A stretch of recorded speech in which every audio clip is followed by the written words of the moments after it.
Because if you write it, you're afraid that it may come true. At the end of the day, this is a difficult conversation to have with people. Right, wrong, or indifferent, all of our journeys in this world, on this earth, are going to end in ultimately our death.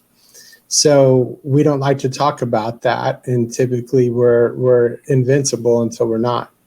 So unfortunately, part of it's just human behavior and human characteristics, but we wouldn't take a trip across the country without a map, without knowing the first interstate that we needed to get on, or where we may need to stop along the way for a night, an overnight. So why we do that with our life's journey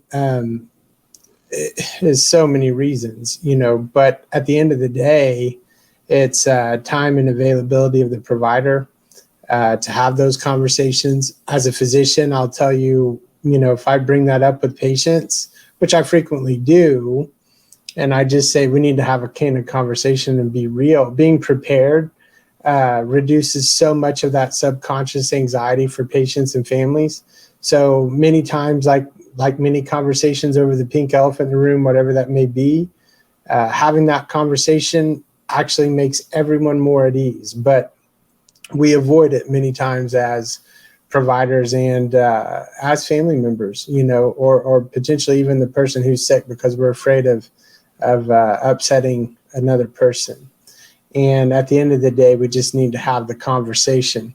And I think a lot of providers, it comes down to time again. So if I bring that up with the patient,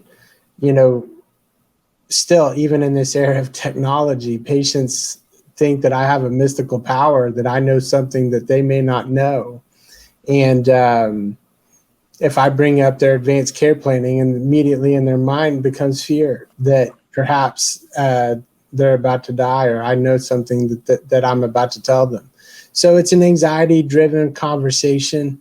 It's one that we, as a group in AD Vault, my directives do a lot of work to make this an approachable conversation. There are so many ways to do this well, but we don't prioritize it, so we don't get the training and education in terms of how to do this in a proactive sense. And so we wait until the last minute way too often, as John knows well.